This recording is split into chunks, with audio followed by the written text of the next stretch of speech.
Welcome to my Breck Epic quest and our first feature video. Can three regular guys from Atlanta finish one of the most difficult mountain bike races on the planet? We'll see. Well, if starting a video or doing this video is any indication, I'm not so sure, but we're about to find out. All right. I'm Rob. Thank you for watching today. A big welcome to Rick and Keith here with me. We wanted to share a little bit more about us, the race, and why we're doing it. But first, wanted to tell you why a YouTube channel. First, I love making videos and wanted to document our progress. Two, I wanted to be able to hold ourselves accountable. If I have to make an update every week and make a video every week, talk about training, well, I'm probably going to do the training. Three, I hopefully wanted to inspire us. We're all youth mountain bike coaches. Inspire you, our subscribers and our students to go out there and try something big. Put your mind to it. You can do anything or just about anything. And hell, just get out there and ride. And fourth and finally, we want to have fun. All right. Welcome again, guys. We'll start with Rick. Rick, tell me a little bit about yourself. Like, what's your story? So first, it's good to be here, right? Yeah. I'm feeling good about where we're going and what we're trying to do. A little bit about me. I started running when I was 44. So for a number of years, I didn't do a whole lot of anything no physical activity. At 44, I started running. Ran for about 4 years. And then my son got into this mountain biking thing through high school. As a result, I got kind of dragged into it, and now I'm a coach on his high school team that he rode for. But that's when I started riding. I was about 48, I guess, 49-ish. Been riding for about 5 years now, and love the sport. It's been a great sport for us. It's been a great sport for my family, and I just really like going out and experiencing what we're doing, trying to complete the courses that we ride, and the challenge of mountain biking. Awesome. Keith, what's your story? Tell us about you. So let's see, I started riding when I was in high school and started on road cycling. Like 10 years ago, right? Right, about 10 years ago. And actually, I think it was the first time I hit 29, because I'm still 29. Yep. Right around that point is when I started mountain biking, and then got into racing and having fun with that. But got into coaching the high school team about 6 years ago. So I've been coaching that. So I met you guys and having a lot of fun riding bikes and playing in the woods. So. Well, Keith, you're actually when you said you got into racing, like tell us a little bit about your mountain bike racing experience. Like there's some, like you're leaving some stuff out. Well, when I got into mountain biking, let's see, I got into mountain biking to do a race, and ironically, it was at the horse park where I think we're going to race tomorrow. But a group of people I worked with said, "Hey, we're going to put together a team to do a 24-hour race." And I said, "Hey, I'll join. I don't even have a mountain bike, but I'll go buy a mountain bike and I'll do it." So 24-hour race, like let's talk about that for a minute. Tell me a little bit about, like, did you race as a team or did you do all 24 hours by yourself? So that was as a team, right? So with five people, 24 hours. You ride a lap and then eat some food, rest, recover, take a nap, and then get ready and ride another lap. So it wasn't too bad. Back then, I thought there was no way I could ever do 2 laps in a row. But I enjoyed mountain biking, got into racing, started doing cross-country racing, started doing longer rides, like 6-hour races, got into 9-hour races, 12-hour races, and then I started racing 24 hours solo. Did you say solo? Solo. So I would do like 24 hours by 24 myself. hours on a bike by yourself. Not with Han Solo. Not with Han Solo. Right. 24 hours solo. Yeah. So Wow. I started doing those all over the country and having fun with that. Awesome. Well, so Rick, tell us a little bit about like what we normally ride. So, what we normally ride isn't like the Breck Epic, and we'll compare and contrast. So like give us a normal day. So agreed. So we live in kind of North Georgia area, just north of Atlanta, not too far from where we live and where we practice most of the time are 2 great parks that we ride, great mountain bike parks. One is Blankets Creek, the other is Rope Mill. They're both fairly similar. Blankets Creek is our primary place of riding and training. We do that a lot with the high school team. We also do that a lot with our spring team that we ride on, a development team that we ride with. So Blankets Creek is about 15 miles total if you do all 3 loops out there. elevation is about 600 feet, I think, over that 15 miles. We do that about, well, when we're riding for training during the high school season, we do it 3 times a week. Yeah. So Monday, Wednesday, and then Saturday. We'll do a Monday, Wednesday ride. During the week ride, we'll do about an hour and a half, and we'll cover about 15 miles. Yeah. And then on the weekends, we'll do about a 2-hour ride, and we might cover maybe 20 miles tops if we can get through maybe 3.5 or 3 or 4 loops out there when we're doing that ride. Yeah. Yeah. Well, so Keith, tell us a little bit about the Breck Epic. Like, can we really do this? Like, what's the difference? Should From be 20 miles, it should be just like what we ride. Yeah, exactly. Yeah, Most of the time. Couple differences, right? One is going to be starting in Breckenridge, Colorado, Yeah. which is 9,000,600 feet. It's not Yeah. in Georgia. Nope, not No, North so Georgia. we'll be some elevation. It's going to be like 240 miles. 40,000 feet of climbing. Whoa. But we have 6 days to do it, so plenty of time. Right on. Okay. Only 4-6 hours a day of riding. Is there a It should limit be okay. every day? I mean, do we have to be off the course at a certain time? Do we have a certain period of time to I finish don't know it? if there's a limit, but I hope I think I'm hoping there's not on the last couple days.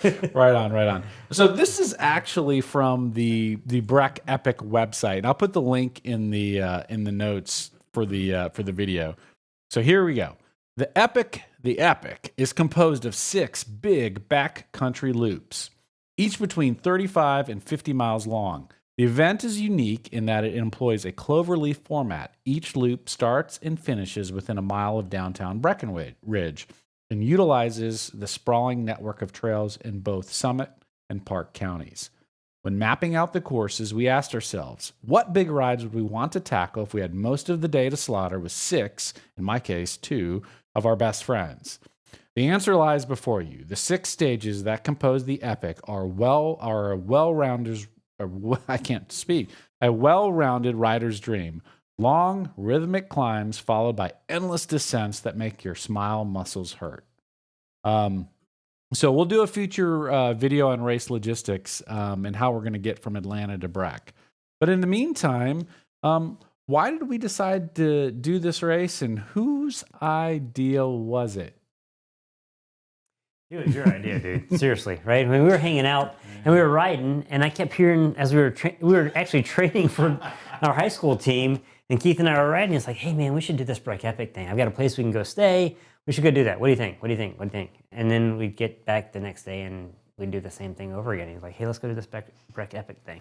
So Keith, And I think you guys, and then he got you. I think he got you first, and then y'all were both like, "Come on, Rick, let's go." Yeah. So Keith, exactly. Warm you it down. talked us into this. Yeah. What was your reason for wanting to do this race? Well, it's these big races. You always learn something about yourself. It's always overcoming whatever adversity you're going to run into on the trail, and you're definitely going to learn something about yourself, right?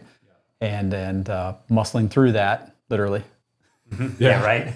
Powering through Pun it. So, intended. Yeah. so I think just crazy goals like this can be fun lot to of try to fun. go after. So What's the best possible outcome for us?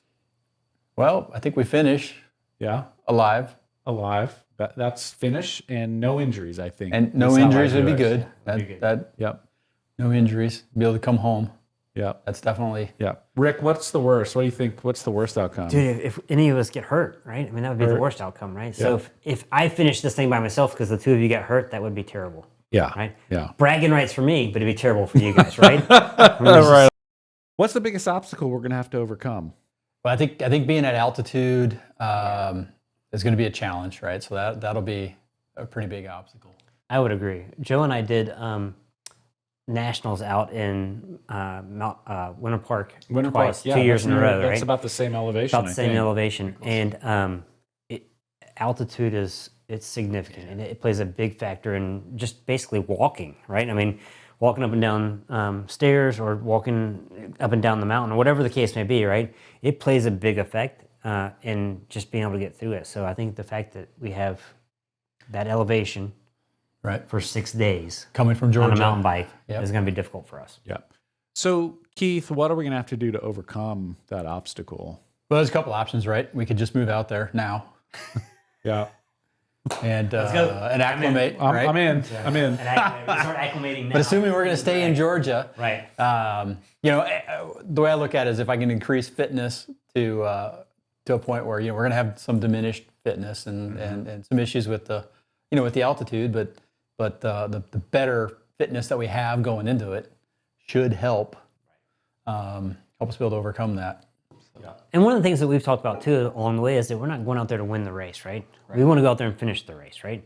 So I think that plays into our favor because you're not going to go out there and kill yourself trying to climb a hill. You're going to get up the hill, right? Yeah.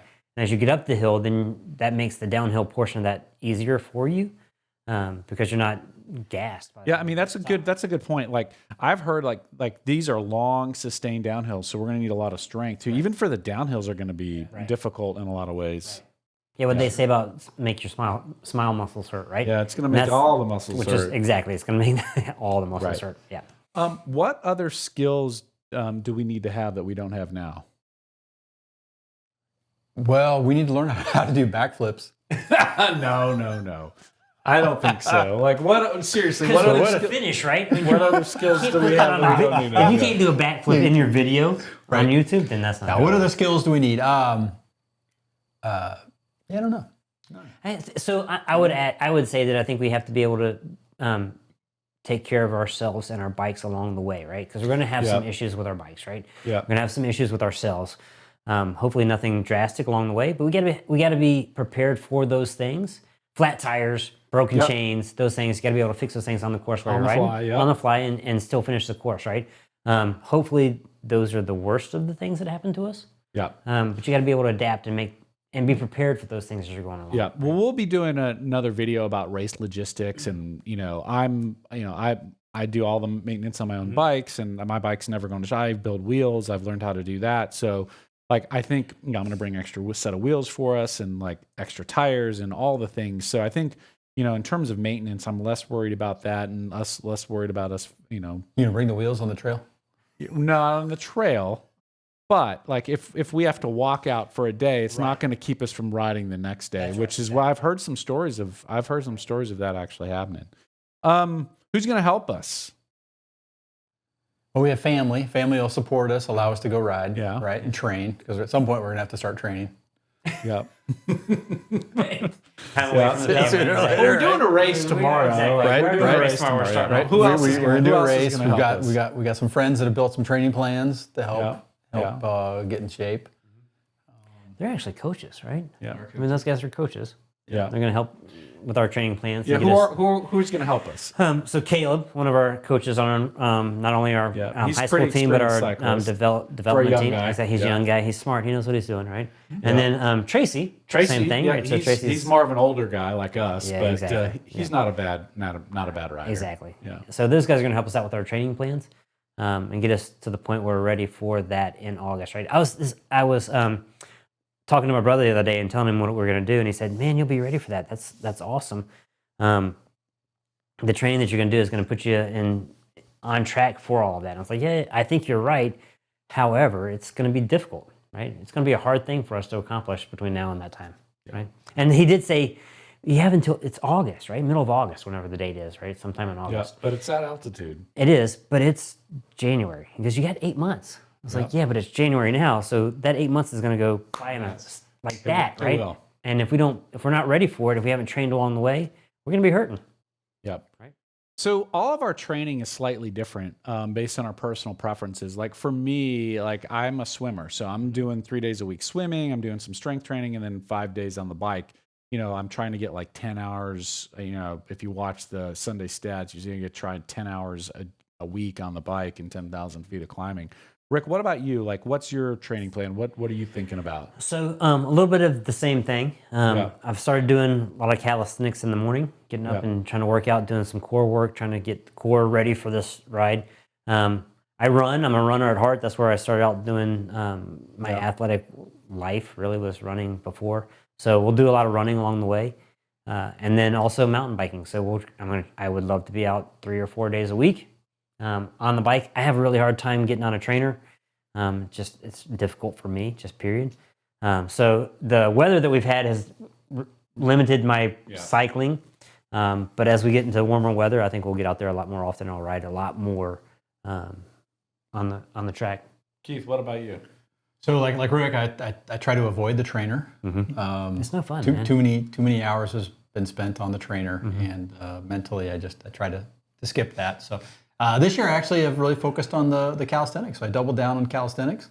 We'll see how much handstand push-ups help me for on the bike. I want to skills, see that. but, I want to see you do a handstand push-up. yeah. Maybe we'll do a Maybe video. in a, Maybe exactly, we'll do a maybe. video of handstand push-ups, Exactly. or Keith and Rick showing us how to do that, because it probably will not be me. Rick, tell me, what's the most exciting thing about this for you?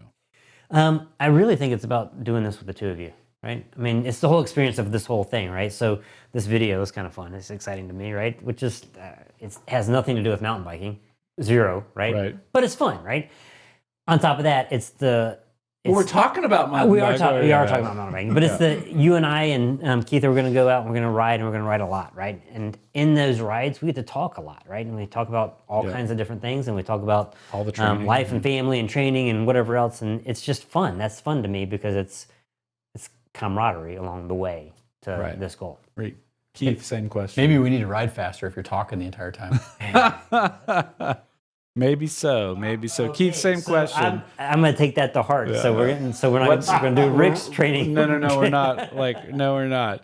Keith, same question. What is most exciting for you about this? Most exciting will be to finish it, right, and to learn whatever you might learn about yourself through this endeavor. Right. So just it's that sense of accomplishment, right? Being able to finish it, that's pretty exciting. So we'll see, what we take away from it, but it'll be fun. How does it feel to sit here and talk about this? Oh, I'm having a great time. What do you want out of it? What, me? Yeah.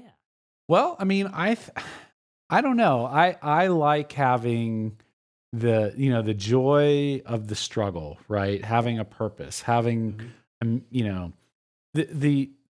for me, the extrinsic goal of reaching and finishing is one thing, but I'm really looking forward to the entire process. And again, one of the reasons I created the YouTube channel was to have some fun along the way, to make our training fun, spending time with you guys, so I think for me, what's in it is, or what gets me excited is about just the process, the whole thing. The pain. We're going to go out tomorrow. It's going to be muddy. It's going to be cold. It's going to be windy. It's going to be nasty. So but you know what? Whatever. Let's go make the best of it and go have fun. The training is going to be hard. And there's going to be some setbacks. So what do you guys think about that? Yeah, we mentioned earlier, I believe, that some of our friends that we ride with have had some setbacks. They've broken collarbones. Our kids, exactly. Our kids, our friends. Shout out to Karen. She's back on the bike. Shout out to Joe. Yeah. Shout out to Andrew. They're all back out on the bike. Yeah. Exactly. They're riding again, right? But they were even out. Us. Yeah. Exactly, even us, right? So you and I back a month ago, a little over a month and a half ago, we were riding out at Blankets, having a great time. I was riding really well. Yep. Lost a little Until focus. You weren't. Exactly. Till I weren't. Lost a little focus. Went down pretty hard. I think I told you at one point I stood up and I grabbed my hand and I kind of squeezed on it, and I told you that I thought I was going to pass out. Yeah. Luckily enough, I did not. But I think as a result of that, I think I actually broke my outside bone on my hand. It feels a little bit better now, but it's had an effect on training over the past month and a half, right? Because we haven't been able to do the things that we wanted to go do. Yep. I have not been able to ride as well as I wanted to ride. So my hope is that doesn't happen to us going forward, because if we do hit that, then that's going to have an impact. Yep. Right? If you're out for a month and a half, that's going to be bad. Any thoughts on setbacks? Yeah, I mean that's the biggest challenge, right? Is if we have an injury, how do we recover from that? When does that happen? Trying to train through that or around it, or that's it's a concern. It's a concern. It's a risk, right? Yeah. That's why I try not to practice. I try not to ride. Not to ride. Yeah.